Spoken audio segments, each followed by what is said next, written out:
There is no law, and to date, nobody has been able to show that there is a law for the average American citizen working day in and day out to pay an income tax. But We the People Foundation for Constitutional Education put a full-page ad in the USA Today on July 7, 2000. And within the body of that ad was a $50,000 challenge for anyone that could show the law. And to me, $50,000 is a lot of money. So I went after that and did the research based on the fact that I thought, let's put this baby to bed. I'm hearing all these rumors. I'm going to kill two birds with one stone. I'll answer these people's questions that are asking me, and then I'll win this $50,000. And, based on the research that I did throughout the year 2000 and that I'm still doing, I have not found that law. I've asked Congress, we've asked a lot of people in the IRS commissioners, helpers. They can't answer, because if they answer, the American people are going to know that this whole thing is a fraud. There is no law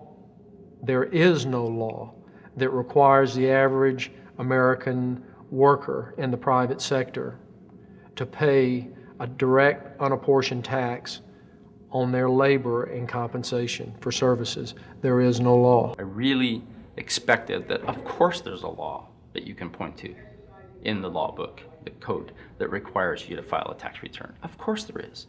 Maybe I don't know what it is right then as he was speaking to me, but sure. So naively, I agreed to go off and research it and get back to him. 3.5 months later, I was at that point where I couldn't find the statute that clearly made a person liable, at least not me and most people I know. And I had no choice in my mind except to resign. I had to leave the IRS because I presented evidence that I had accumulated indicating that the agency was violating the law and violating people's rights. And I asked the agency for a response to my sincere concerns. And the answer I got was that they would not respond to my concerns and that they would provide me with the paperwork necessary to tender my resignation. You can look through the statutes and look for the law that requires you to pay. And when you do that, you can't identify a law that requires the average person in America who earns a wage and works in private business to pay an income tax. American citizens, along with the foundation, have been asking the IRS to specifically provide them with the underlying legal foundation upon which they administer and enforce the personal income tax laws in our country. At the national level, when people would attempt to contact somebody of a much higher authority, say the commissioner, same kind of thing. They would get answers that were in effect non-answers. You have to understand that an agency which will unlawfully impose a tax that doesn't exist is not going to care.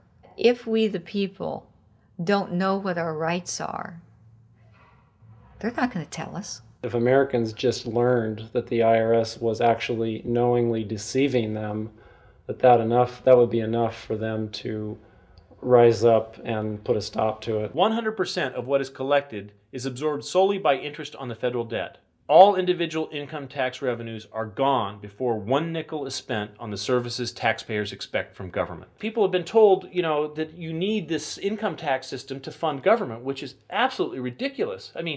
My question is, well, if that's true, how did we fund government from 1776 to 1913? The main purpose of the income tax is not to raise revenue, but to redistribute wealth and to control society. A lot of people might say, well, gee, if there wasn't an income tax, what would happen to education? They don't understand that education is paid for the most part, out of state and local taxes, your property tax. People might say, well, how are we going to build and maintain our highways if there's no money coming into the government? We need our highways. There is a tax on every gallon of gasoline that people buy.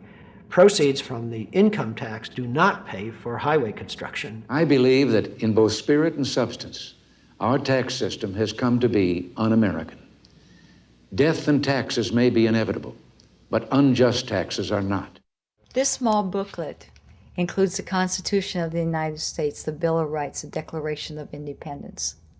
This is a document that every citizen should read. It's a document which freed an entire nation. This is the Internal Revenue Code, and this document, and the unlawful application of this document by the Internal Revenue Service has enslaved the nation that this document attempted to free.